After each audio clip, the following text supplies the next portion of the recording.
आपको नारी की आकृति में जो शिला देख रही है, इसका एक कारण है।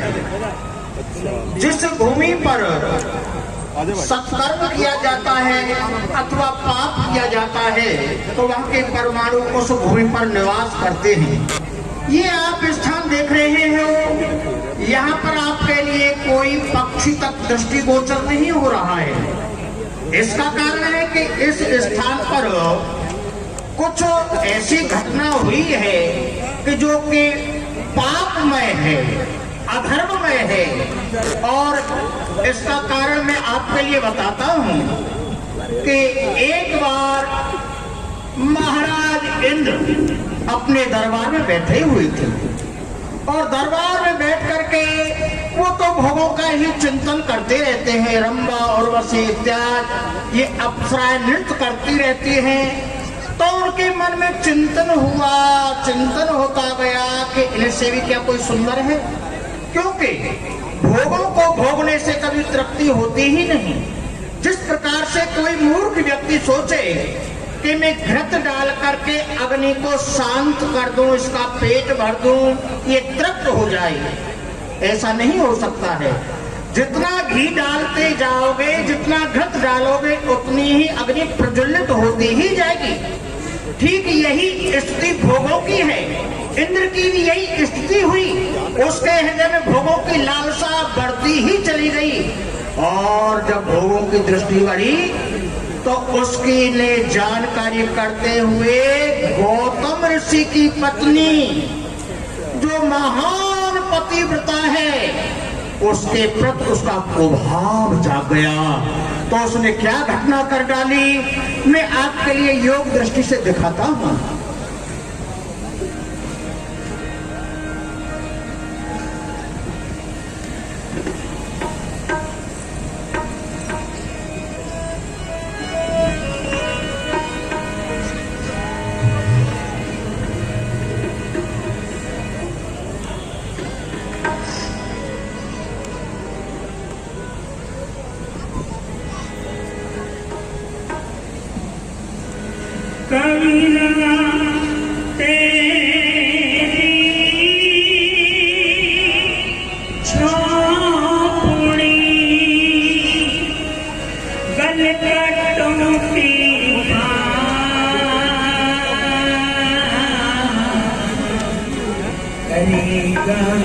सुभरेगा अरे तू क्यों होगी मेरा,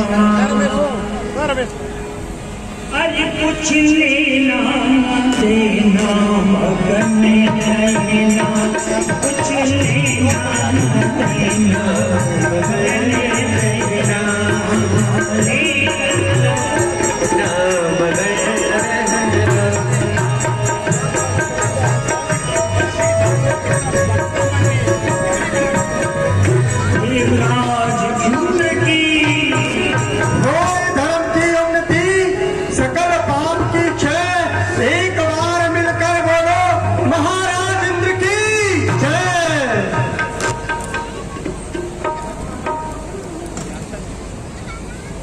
धर्म रक्षक, धर्म अवतार, धर्म के अवतार हो महाराज इंद्र, आपकी इस जग में जय जयकार हो। शुभ दिन हो हमारा और सफल दरबार हो। हम तुच्छ दासों की वंदना चरणों में स्वीकार हो। महाराज की जय हो। एक बार अपने नैनों के पट खोलो और शंकर भगवान की जय बोलो। कर्पूर गौरव करुणावतारम संसार सारम भुजगेन्द्रहारम सदा वसंतम हृदयारविंदे भवम भवानी सहतम नमामि। ताज मैं परियों का हूँ, दिग्पालों का रक्षपाल, भद्रधारी मैं प्रबल, दुष्ट जनों का महाकाल। ध्यान जिसका हरि में है उसका रक्षक मैं सदा, जो नहीं भजते हरि को उसके लिए मेरी गदा। हो गरीब या बादशाह सब में हो मेरी नजर, कि पाप का खंडन करो तो धर्म की आयल है। चंद्रदेव, सूर्यदेव, पवन देव, अग्निदेव, आपको किसी भी प्रकार का कोई कष्ट तो नहीं है? बतलाइए, मेरी प्रजा का क्या समाचार है? मेरी प्रजा कुशल मंगल से तो है ना? महाराज आप निश्चिंत रहे, आपके देवलोक में किसी प्रकार का किसी देवता को कोई कष्ट नहीं है। मृत्यु लोक पर समय समय पे मृत्यु लोक के प्राणी हवन पाठ पूजा करके हमको संतुष्ट किया करते हैं और हम भी उनकी पूजा पाठ के अनुसार उनको फल प्रदान किया करते हैं। किसी दैत्य का कोई भय नहीं है, सभी आनंद में है। क्यों नहीं? और महाराज जिस स्थान पर आप जैसा बलवान योद्धा राजा हो, वहाँ की प्रजा को किसी भी प्रकार का कोई कष्ट कदापि कष्ट हो ही नहीं सकता। हाँ, वैसे भी कहते हैं जिस राजा को है नहीं ऊंच नीच का ज्ञान, और वह राजा पशुतुल्य है, राज्य बना शमशान। क्यों नहीं? परंतु चंद्रदेव, सूर्यदेव, हम आप दोनों से कुछ प्रश्न करना चाहते हैं, इसीलिए और देवतागण यहाँ से प्रस्थान कर सकते हैं। जाओ। चंद्रदेव, सूर्यदेव, आप भली प्रकार से जानते हो कि हम आपसे क्या प्रश्न करना चाहते हैं। प्रश्न यही है कि हमारे इस नगर में, इस स्वर्ग लोक में अप्सराएं बहुत सुंदर है, और अप्सराओं तो क्या, जो हमारी पत्नी है सची, वह भी अत्यंत सुंदर है, परंतु इससे भी कोई सुंदर क्या इस संसार में स्त्री तुमको प्रतीत होती है? तो तुम दोनों भाई मुझको बतला सकते हो। सूर्यदेव, प्रथम बार तुम बतलाओ, क्या तुम्हें कुछ ज्ञात है? हे देवराज, जब मैं प्रातः काल अपने पूर्ण वेग से उदय होता हूँ तो यह स्त्रियां मेरे तेज को सहन नहीं कर पाती हैं और पर्दे के पीछे चली जाती हैं या अपने भवनों में चली जाती हैं। तो हे देवराज, मैं आपके इस प्रश्न का उत्तर देने में असमर्थ हूँ, परंतु चंद्रदेव आपको इस प्रश्न का उत्तर अवश्य दे सकते हैं। चंद्रदेव, आप बतलाओ। महाराज, मैं जिस समय निकलता हूँ तो महाराज करवा चौथ वाले दिन सभी नारियां सुंदर सुंदर श्रृंगार करके मुझको अर्घ देने के लिए आती हैं महाराज। तो महाराज, मैंने सब जगह देखकर गौतम ऋषि की पत्नी नारी अहिल्या वह सबसे सुंदर है महाराज। यहाँ तक कि आपकी जो अप्सरा है उनसे भी सुंदर है महाराज। क्यों नहीं? जो बात आपने हमसे बतलाई है वो यथाचित सत्य है, क्योंकि आप नहीं जानते, मैं जानता हूँ। क्योंकि संसार में जितनी भी स्त्री है उन सबसे अत्यंत सुंदर स्त्री कोई है तो वह है गौतम ऋषि की नारी अहिल्या। जी महाराज, क्योंकि मैं उनको भली प्रकार से जानता हूँ। मेरा विवाह उनके साथ होने ही वाला था, किंतु किसी कारणवश विवाह होने नहीं पाया, और उस अहिल्या का विवाह उस गौतम ऋषि के साथ में हो गया और मैं ऐसे ही रह गया। उस दिन से इस हृदय में की क्रोध अग्नि ज्वल रही है, परंतु क्या करूं, मैं निरंतर यह सोचता रहता हूं कि किस प्रकार से अपना बदला लिया जाए। तो आज वह उत्तम दिन आ चुका है कि आज मैं जाकर के अपना बदला ले सकूं। आप कोई ऐसा उपाय बताओ कि कुछ क्षण के लिए ही सही मैं अहिल्या के साथ समय व्यतीत कर सकूं। कोई उपाय है क्या? क्यों नहीं महाराज, उपाय है महाराज। हाँ बतलाओ। महाराज, गौतम ऋषि प्रातः काल अरुण सखा की आवाज सुनकर गंगा स्नान के लिए जाते हैं। अच्छा। तो महाराज, मैं अर्धरात्रि में अरुण सखा का भेष बनाकर आवाज दूंगा, गौतम ऋषि समझेंगे कि प्रातः काल हो चुका है, तो वह गंगा स्नान के लिए जाएंगे। तो आप महाराज कुटिया के अंदर प्रवेश कर जाओ। हाँ हाँ, यही है।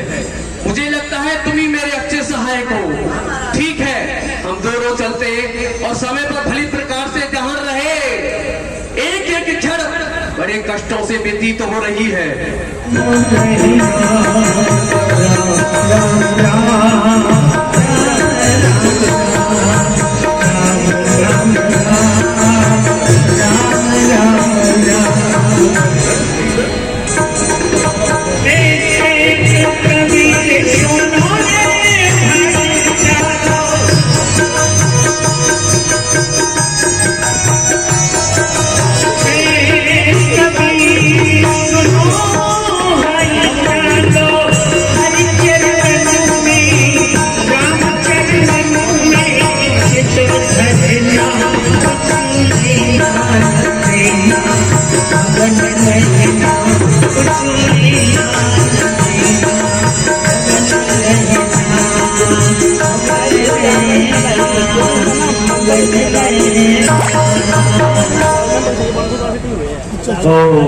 संचिन्तयेदिव वत शरणारविन्दं वज्रां कुशध्वज सरोरुह लांछनाट्यम् उत्तम रक्तविलसन नख चक्रवाल ज्योत्स्नाभ्राहत लहर धृदियांधकार सर्वप्रथम परम पिता परमात्मा को शीश झुकाता हूं। ये भी नहीं होगा अगर रात्रि का समय है, इसके लिए जैसे ये चैनल होता है ना, देवी रात्रि में सत्संग के द्वारा हम रात्रि को व्यतीत करते हैं।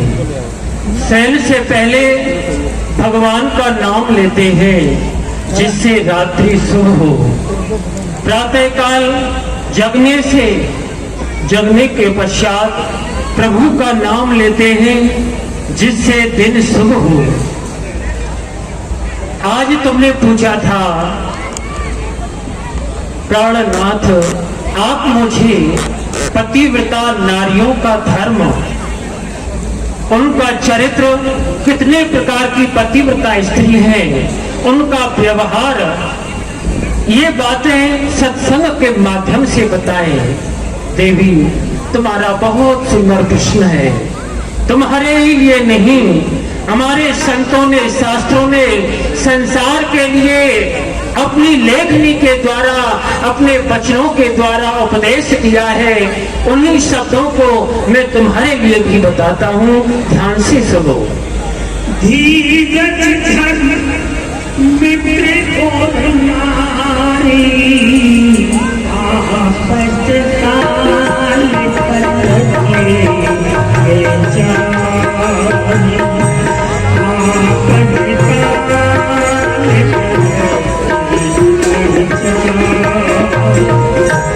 देवी, 4 व्यक्तियों की परीक्षा आपत्ति के समय होती है। वो कौन कौन है? धीरज, धर्म, मित्र और नारी। कहने को तो बहुत मित्र बन जाते हैं, पर सच्चा मित्र कौन है यह हमें केवल विपत्ति के समय ही पता चलता है। कहने को तो सभी पत्नियां हितैषी बनती हैं, पर पत्नी का सच्चा कर्तव्य क्या है वह तभी पता चलता है जो पति के ऊपर कष्ट विपत्ति आती है।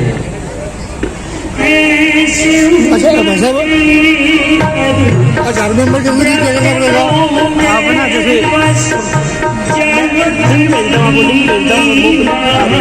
अच्छा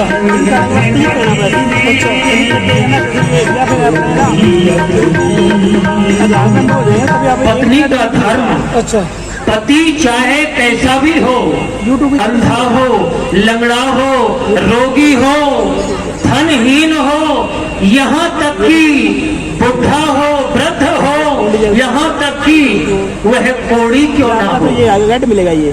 परंतु पत्नी के लिए अपना पति पूछिए कहा गया है। जो पति, पत्नी अपने पति को हीन समझ करके सेवा नहीं करती,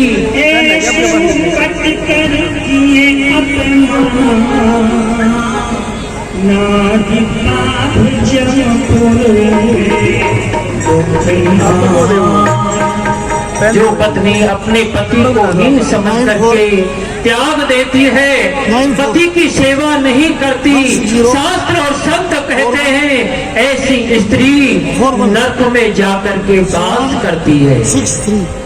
एक धर्म एक व्रत नेमा, काय बचन मन पति पद प्रेमा। ये व्हाट्सएप नंबर है ना? हाँ, स्त्री के लिए कहा गया है उसका एक ही व्रत है, एक ही धर्म है और एक ही नियम है। वह कोई व्रत ना करे, किसी इष्ट देव को न माने, परंतु अपनी सेवा के द्वारा यदि पति को प्रसन्न कर लेती है तो सारे देवता ऐसी स्त्री पर प्रसन्न हो जाते हैं और उसका ये लोक भी बनता है और परलोक भी सुधर जाता है। जगो प्रतिभता जान पीत आहाई, वेद पुराण संत सब देवी, वेदों में, पुराणों में, शास्त्रों में जो हमें मार्ग दिखाते हैं, जीवन जीने की शैली बताते हैं, अच्छे रास्ते बताते हैं, जिन्हें हम शास्त्र, धर्म, पुराण, वेद कहते हैं। उन सभी में 4 प्रकार की पतिव्रता कही गई है। इन 4 पतिव्रताओं का वर्णन करके मैं तुम्हें सुनाता हूँ। उत्तम के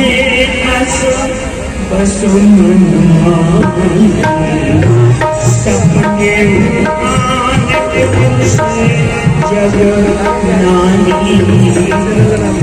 जो स्त्री अपने पति को छोड़ करके पर पुरुष को स्वप्न में भी नहीं देखती, ऐसी स्त्री उत्तम श्रेणी की पतिव्रता कही गई है।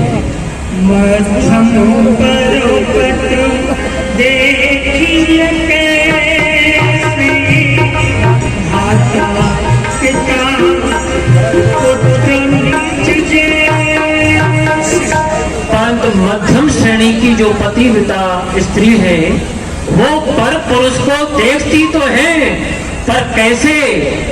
पिता, भाई, पुत्र, जो अपने से बड़ा है उसे पिता की दृष्टि से देखती है, अपने बराबर का है उसे भाई की दृष्टि से देखती है, और जो अपने से छोटा है उसे पुत्र की दृष्टि से देखती है। ऐसी द्वितीय श्रेणी की पतिव्रता कही गई है। धर्म विचारे समुच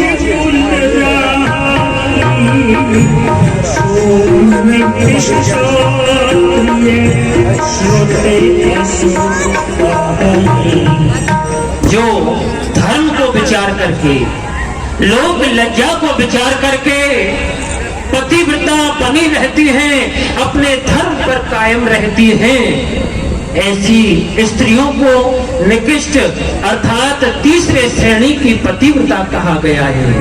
अवसर में तेरे चोरी जानो अधम नान जग सोई। अवसर न मिलने के कारण या भय, लोक लज्जा के कारण जो पतिव्रता अपने आप में बनी रहती है, पतिव्रत धर्म को नष्ट नहीं होने देती है, ऐसी स्त्रियों को चौथी श्रेणी में रखा गया है। तो देवी, ये 4 प्रकार की पतिव्रताओं के लक्षण मैंने तुम्हें बताए हैं, परंतु सत्संग करते करते लगता है मुझे तो कि बहुत समय व्यतीत हो गया, आज रात्रि अधिक बीत चुकी है। चलो तुम भी शयन करो और मैं भी शयन करता हूँ, क्योंकि ब्रह्म मुहूर्त में जग करके मुझे प्रभु का ध्यान करना है, प्रथम गंगा माँ में जाके स्नान करना है। तुम भी शयन करो। अंजना तो सो गई होगी ना? ठीक है, तुम भी सो जाओ।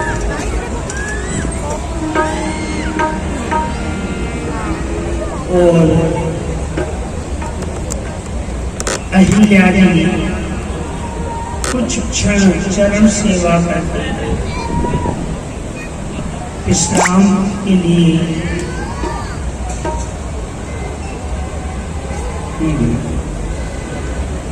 अर्धरात्रि का शुभ अवसर,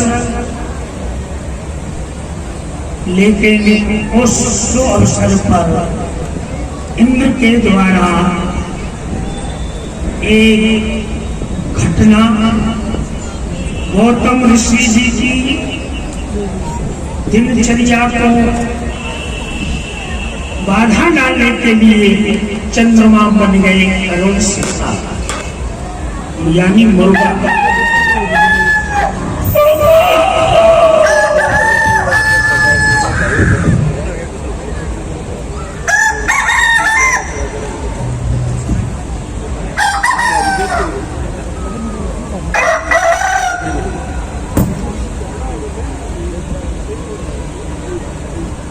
कराग्रे लक्ष्मी कर मध्ये च सरस्वती कर मूले च गोविंदम प्रभाते कर दर्शनम। जय हो देवी। ब्रह्म मुहूर्त हो गया है। तुमने सुना अरुण शिखा की अभी आवाज, उसने बांग लगाई है। ब्रह्म मुहूर्त हो गया, मैं गंगा स्नान के लिए जा रहा हूँ, मेरा मृगचर्म कटी वस्त्र ला करके दो। स्वामी, ये आप क्या कह रहे हैं? मुझे तो अभी ऐसा प्रतीत होता है कि अभी ये अर्धरात्रि है। हमारे नेत्रों में निद्रा छा रही है, क्योंकि रात्रि में विलंब से सोई थी, तुमने सुना नहीं? अरुण शिखा ने बांग लगाई है। व्यक्ति नियम से भटक सकता है, पर प्रकृति के जीव अपने नियम से कभी नहीं भटकते। जाओ, मेरा मृग चर्म कटी वस्त्र शीघ्र लेकर के आओ, मुझे गंगा स्नान के लिए जाना है। हरे हरे हरे हरे हरे हरे। सुबह सुबह तेरे का नाम, सुबह सुबह सिर का नाम, सुबह सुबह तुम्हें सोना नहीं, पूजा की सामग्री सभी सजा लेना, सोना नहीं, मैं अभी आता हूँ।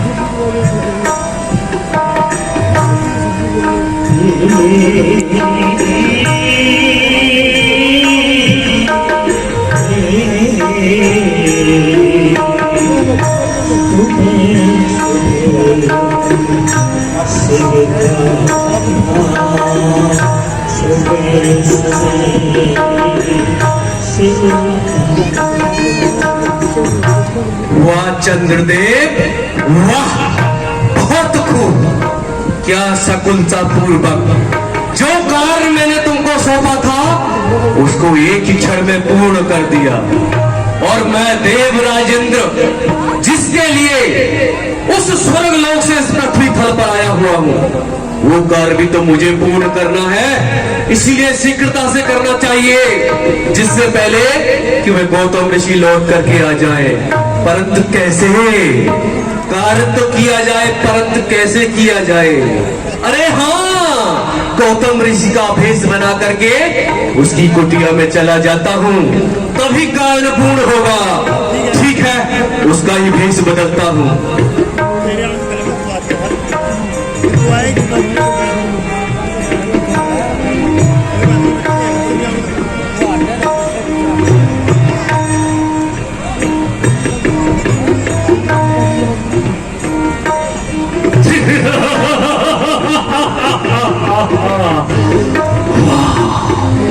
मैं बन गया गौतम।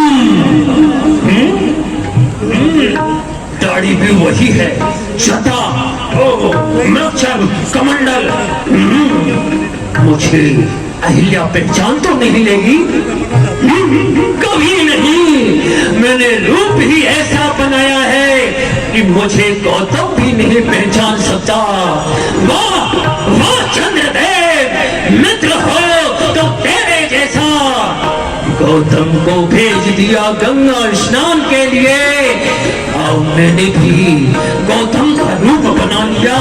चलता हूँ, कुटिया में प्रवेश कर जाता हूँ, कोई आ नहीं जाए।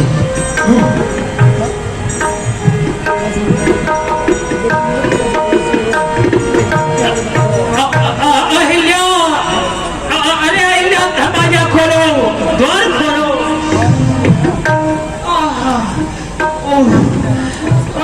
प्रणाम।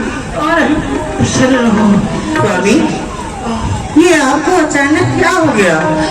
अरे आप तो अभी अभी माँ गंगा स्नान करने के लिए गई, गया था। अचानक से क्या हो गया? गया था। अहिल्या, तुम सत्य कह रही थी, अभी ब्रह्म मुहूर्त नहीं हुआ, अभी अर्धरात्रि है, और रात्रि में मैं सो नहीं पाया, तो मेरे सर में तो बहुत जोर से दर्द हो रहा है, मुझे चक्कर आ रहे हैं। मैं कुछ देर विश्राम करूंगा, उसके उपरांत गंगा के स्नान के लिए जाऊंगा। मुझे विश्राम करना है अहिल्या। आइए स्वामी।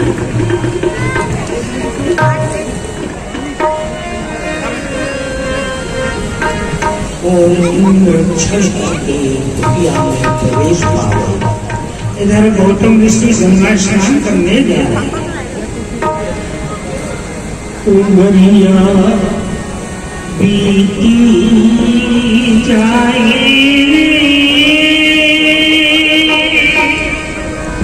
बीती जाए,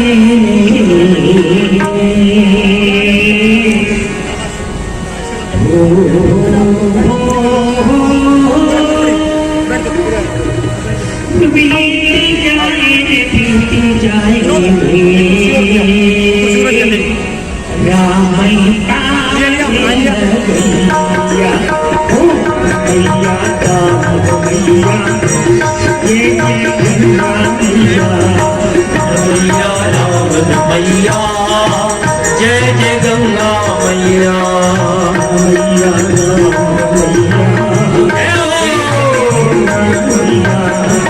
मैया राम मैया, जय जय गंगा मैया।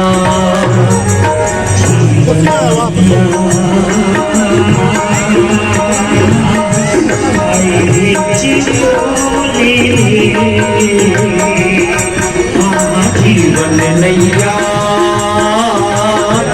आए हिचको ले रे, तूफानों में डगमग डोले, तूफानों में डगमग डोले, तूफानों में डगमग डोले, कोई ना आए धरतिया, ये बन गया राम मैया ने अकेलिया, हाँ मैया राम मैया, जय जय गंगा मैया, मैया राम मैया। पंचतत्व से बनी देवी बार बार आए, बार बार आए, ये बार बार नहीं पाए, और मुँह में बस कर सकते गवाए, समय से व्यर्थ गमाए,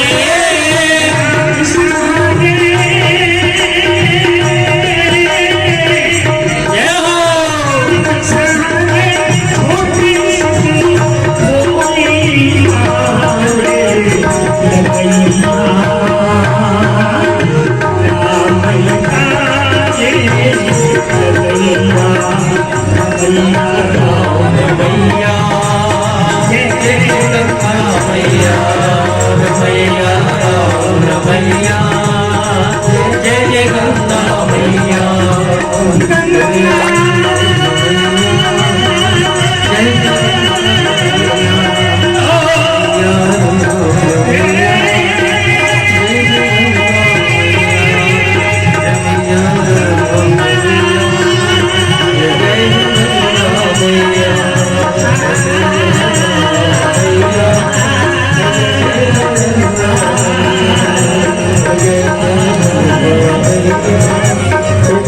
सभी हाथ उठा करके बोले बोलिए गंगा मैया की।